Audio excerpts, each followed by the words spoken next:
This week, we welcome Charlene Deaver-Vazquez, president of Fizmax LLC, to discuss forecasting risk, what every CISO and CIO needs to know. In the leadership and communications section, cybersecurity threat level is high, be proactive. Cyber risk quantified, is cyber risk managed? 5 ways managers sabotage the hiring process, and more. Business Security Weekly starts now. This is Security Weekly, for security professionals, by security professionals. Broadcasting live from G-Unit Studios in Rhode Island, it's the show where we explore the business of security to improve the security of business. Your trusted source for actionable insights on leadership, communication, and innovation. Get ready for Business Security Weekly.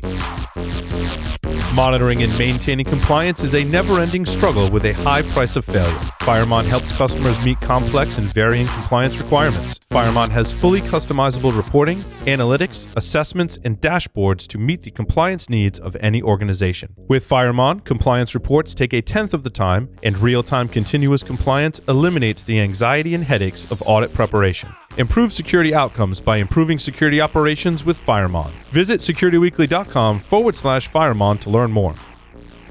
It's time to rethink how we approach cybersecurity because the reality is modern cyber attackers are already past your initial defenses. ExtraHop helps your security team find and eradicate advanced threats before real damage is done. Protect your enterprise and customers with better defense. Learn more about how ExtraHop stops advanced threats at securityweekly.com/ExtraHop. That's extra HOP. Cybercriminals are working overtime. Last year in the fourth quarter alone, phishing attacks disguised as COVID testing information increased by 521%. Barracuda has identified 13 types of email threats and how cybercriminals use them to steal money from your company or personal information from your employees and customers. Find out about the 13 email threat types and how Barracuda can provide complete email protection for your teams, your customers, and your reputation. Get your free ebook at securityweekly.com/Barracuda. That's securityweekly.com/Barracuda. Welcome to Business Security Weekly. This is episode number 256, recorded March 28th, 2022.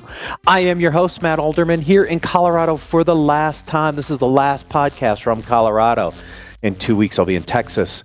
Joining remotely are my co-hosts for this last Colorado podcast is Mr. Jason Albuquerque. Welcome, Jason. Hey there, Matt. How you doing? You know, it's feeling like the mountains of Colorado here in Rhode Island. We had some really, really good weather, and all of a sudden it got freezing cold. It got cold, so I don't know. But you're gonna be trading your quarter zips there for gray and blue here soon, huh? Yeah, I'm gonna have to. I put on the Bronco orange for the last one. Then I got to go to like silver and blue, I guess, for the Cowboys. Yeah. But it's like 90 degrees down where we're going, so I'd be way too warm in this thing. Also joining back from his travels to Israel, back and I don't know where else, Mr. Ben Carr. Welcome, Ben. Yeah, hey, it's great to be back and talking with you guys again. Looking forward to jumping back into it. Exciting. All right. Join us April 14th to learn how to monitor your Wi-Fi networks for attacks with Enzyme, a free and open source wireless intrusion detection system with Lennart Koopman, hosted by Larry Pesce and Paul Asadorian. Then join Alan Stasilaskis and host Tyler Robinson and Paul Asadorian on April 21st to learn how to gain visibility into your enterprise with Sysmon. Live attendees at both these webcasts will have the chance to win a $100 Hacker Warehouse gift card. Register at securityweekly.com/webcast. And don't forget to check out our library of on-demand webcasts by visiting securityweekly.com/on-demand. Charlene Deaver-Vazquez worked as a subject matter expert in cybersecurity for 12 years. For the last several years, she has been performing enterprise-level risk analysis and quantification for the Nuclear Regulatory Commission. In 2021, she created probabilistic risk modeling for cyber, a framework of methods, models, and guides for cyber-related quantitative analysis. She also authored Ensure Your Business Success with Risk-Informed Decisions, How to Easily Quantify Risk, which is available on Amazon.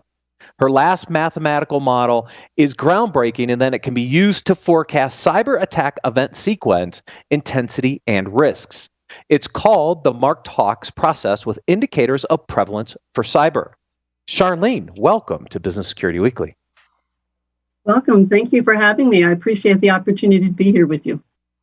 Well, I had to. A little history for some who've maybe not watched the podcast or don't know. I moved to Colorado in 2004 with this vision to actually build my first startup in the governance, risk management, and compliance space. It wasn't called GRC back then, but that was really what I wanted to do. So I merged my consulting business in with Accuvant here in Colorado. I was running the third-party vendor risk program at National City Bank out of Cleveland, and I had this really crazy idea that I wanted to build a product. We ended up building the product, and my Sean Malloy, my architect, and I actually co-authored and have a patent around assessing the risk in a business. And we use that algorithm in the software to help us calculate and roll up residual risk across the business, across different aspects of the assets. So this topic is near and dear to my heart, Charlene. So that's why I wanted you to come on. And it's a perfect ending to my Colorado career because I started in the risk management space and I'm exiting with a risk management podcast. So it's perfect. Perfect. To get started, let's start with the problem. There's a lot of different risk models out there. I think risk quantification is not the easiest thing to do. You look at the different models, you look at the different parameters, you look at the different techniques. It's not the easiest thing to do. So give us a little background. Why did you decide to build these models, and how do you start to simplify the challenges around risk quantification? Absolutely. So I was challenged because I had a client that asked for this kind of analysis. And when I looked around at what was available, I found that there really weren't a lot of easy to use, easy to understand, simple models written in the same language of cyber speak that I could easily use. So I needed to actually build something so that I could do the work. And then I wanted something that was simple and easy to use. So I wanted something that was actually Excel-based because everybody knows that it's easy to use, it's extensible. You can add additional charts onto that. And I just wanted to make something that was accessible to the community, something that was very easy to use, taking the complicated math out of the equation and just making it so that all you really have to do are ask and answer the questions. Very straightforward. And so I think what you've built then is this kind of this form in Excel. You fill out these different questions, and then it's going to run through all the math in the background. Now, which math models did you decide to use? Because there's also multiple math models that can be used to quantify risk. Sure. So let me take the first part of that question. The models aren't really designed to ask simple questions. They're not so pre-formatted that you can't easily adjust them. Instead, they're helpers for you to organize your data so that you can do the analysis easily. So depending upon the kind of analysis you're doing, it helps you organize the data that you have so that it's easy to use. So then the second half of this is on the back end. So there are two basic probabilistic methods that I use. One is a joint probability. Actually, I prefer to use the Bayesian joint probability. And that gives us the math equation for what risk is, which is threat times likelihood equals risk. And then the second piece that I like to use is a Monte Carlo simulation. So depending on where you are in the process, that will drive you to which method you start with first. But the framework is designed so that you can start anywhere, whether you have a lot of data or you have very little data, and all of the components are interchangeable. So you might just use one small piece, answer a very quick question, or you might develop a very complex, large-scale analysis. Depends on what you want to do. So it's very flexible in that way. But those are the two basic methods that are employed. Now, how would you determine which model to use? Is it based on how much data you have? Is it based on the use case? Why would you choose a Bayesian model over a Monte Carlo simulation, for example? Are there specific reasons why you would use one versus the other? Sure. If leadership, for example, were to come to you and say, hey, we just saw this cyber attack in the news, what's the likelihood that we might experience that? You might, for example, use a model that helps you take your vulnerability data, organize it. But if they asked you a straightforward question and you said, well, I don't really have a lot of data right now, but I would say maybe the vulnerability that we have is probably a low. Let's say you're using a 1 through 5 range. So you would have very low, low, moderate, high, and very high. A lot of people are used to that, so it's an easy place to start. Plus, it gives you a 20% range all the way up to 100, so it's easy to understand. So if I say I think maybe that's around 20%, and I say, well, the likelihood, so our weakness, our threat is 20%, and the likelihood that an attacker would be able to leverage that if they could would be very high. Let's say that's 80%. So using just these two numbers, you could see that there would be, 20 times 80 is 16% risk based on this initial assessment. And so even if I don't have a lot of data, I might start here because an initial analysis gives leadership two options. Number one, allergies. Leadership could say, okay, that kind of goes along with what I thought we were at, so that's great. Or they might decide, hey, this is really interesting, let's dive into that more. Then you go get more data, and then you do a more extensive analysis. So if I don't really have a lot of data, I might just start with a Bayesian as a quick, maybe a best case scenario. But as I proceed, then I want to switch over to a Monte Carlo, which gives us a low end, a most likely, and a high end value. Because risk is a range. It's not just one number. It's not just one value. It's a range of the uncertainty that we have about an outcome. By using a Monte Carlo, then you can chart out, we do 1,000 probabilities on each one. So it charts out 1,000 probabilities in the range that you've given it.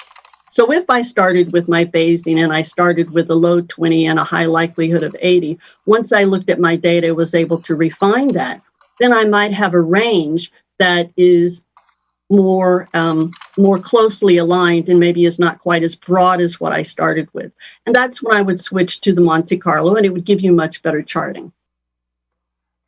So as we think about these models and the data that comes out of them, how do you use these with the executive team, with the board? Because now you've quantified it in a percentage, more than likely. The probability of this happening is X percent. Now, what do you do with the data? How do you leverage this data then to educate the executive team, educate the board, and decide how to move forward? Because isn't that the next step in the process? Yes. So the first step is the actual work of asking and answering the question and looking at your data. And this has tremendous value no matter where you are in the organization. It's a very useful exercise. Using the models and quantifying the risk is actually a very small portion of all of this. I mean, it's math, it's numbers in, it's numbers out, right? Once you've done the analysis, though, now you want to apply the impact. That's how you make it relevant to the organization. So if I have 16% risk of experiencing this kind of attack, because maybe I have all my patches and I'm really doing a pretty good job, but if I had that attack, I want to explain what that means to the organization. So is this something that interrupts my supply chain? Does it disrupt my operations? If so, how many days do we think we would be down? And at that point, do you want to add on what you think the likelihood of the cost of this might be based on how long do you think you would be down? This is the kind of information when you go in front of upper leadership that they need in order to make decisions. The whole reason we go through this process is to support the decision-making process by leadership. And when you add the impact to that, that's what makes it relevant to the organization and something that they can understand. Yeah, back in the early days when I was doing this, before we built the software, we used to go out and do business impact assessments, right? Right. And I thought for a while that was kind of like a dead practice, but it is an important part because if you understand the impact to the business across the different business lines, and then you can apply the different risk percentages to those, you can start to quantify where is the most potential dollar loss, revenue loss, et cetera, in the model. So at least you know which business units need to be better prepared in the case of an attack or an event. And I think it's a lost art a little bit that I don't see as much of the impact components brought into the models these days. I agree. And one thing that I recommend as a best practice from the very beginning when you get started, in fact, this is something I write a lot about in the book. All of this, all the work that we do in this area has to be aligned to the core business goals and objectives. That's the only way that it has meaning to the organization. Looking at risk from a compliance perspective, for example, and doing it just because it's a good practice and it needs to be done, that's great. But what's really going to drive the efforts is when leadership understands how the risk impacts the most important things to them, whether that's data, supply chain operations, reputation. Those are the things that really matter. And if you're in a situation, CISO, for example, and you're trying to make this case to leadership, whenever you can express it in these ways, aligned with what's the most important thing to the business, then that really helps cut the friction of trying to get support or resources or financing, because now you've put it into terms that is important to them. Yeah, and Charlene, I was actually going to ask, what can we be doing as security leaders within our organization to prepare to go through an exercise like this, right? What type of information should we come to the table with as table stakes? And part of that, you had just said, right? Knowing the mission and the outcomes and the goals of the organization, having a level of synergy with all of the other business unit leaders, knowing knowing where they're going for their business unit and what their strategies are. But what are some of the things you would recommend table stakes information we want to come to the table with to be successful in the first iteration of this evaluation? Sure. So collaboration, understanding what your goals and priorities are, if you can get those things straight in your mind when you come to the table. The other thing that I like to recommend is start with the questions you want to ask and answer. A lot of people will say, well, we want to scope this. That can be problematic. If you understand the question and the answer you're trying to solve, scoping it and everything else will become very straightforward and obvious if you can articulate the question that you're trying to answer. And then vulnerability data, if you have it, is really very important. Understanding your architecture. Your data flows in, your data flows out, understanding your third parties and how they connect to your network. All of these things are useful information you bring together as you do this risk analysis. No, that's great. So we talk about this all the time, knowing what you have, right, as much as possible. Mm-hmm. And knowing your assets, and your assets meaning not just hardware, knowing your data, knowing your people, knowing your vendors, right? Knowing identity information within the organization, knowing the applications. So yeah, having that knowledge of actually what exists is incredibly important. I agree. Yes, because everything is interconnected. And when you understand how it's interconnected, then you have the foundation to begin to understand how one piece can impact something else. Mm. So where do you see this coming in on the maturity curve, right? Like when I think about organizations and their ability to consume this type of data, I'm really interested in where you see this aligning to the potential maturity of the security organization and the organization as a whole, because I'm sure that has an impact on how much of this they're able to consume in an early stage versus a later stage of maturity. Yes, actually, it's kind of interesting. It depends on the business type. For example, if you're a startup, they may pick this up very early because they're trying to answer some serious risk. Most organizations that have 15 partners or more, in other words, vendors, providers, IT, they have a marked increase income potential. So sometimes a startup will start early with this. If we set that category aside, we're thinking about businesses that are already well established. I think there is a little bit of a maturity level before they pick this up. And I think it also has a little bit to do with the size of the organization. Much smaller businesses are probably going to have the resources or think that they have the time in order to do this. And one of the things that's different about the models that I put together and what I found when I was going through doing this work for my client is historically, we have a data analyst that does this work with very specific tools. And I thought, it seems a little ineffective to have a third party kind of come in and work with the cyber SMEs who really have all the data. So I wanted something that you could put in the hands of a CISO, a CIO, a line manager, any of the cyber SMEs, an assessor, so that they could easily answer the questions that management is asking them. And then once an organization reaches a certain size and they start thinking about this kind of problem, generally it's when they're being overwhelmed with patches. So anything over, 250, 500 people to 1,000 and up is going to be in a situation where leadership is struggling to understand where does the risk really lie in my organization and how do I prioritize my resources most effectively so that I can measurably reduce the risk. So most critical infrastructures are excluded except for healthcare, finance, maybe energy, telecom, some Ben, right? Because when you think about it, that's where we see the differences in the different maturity levels for a lot of these organizations. So you've got to have some of the foundations and basics down. Yes, yeah. That's true. So Charlene, in many instances with frameworks, there's I'll call it a continuous improvement phase, right? Once you go through your risk assessment, you identify where your highest risks are and categorize them, and you begin remediation of those risks. What do you think is a good frequency, right? A good cycle. That continuous improvement mentality, I think, is what keeps us on our game all the time. So what's a good frequency to go through this exercise for your organization? Is it once a year? Is it quarterly? I mean, what do you think a good system would be to continuously improve your stance and your posture? Right.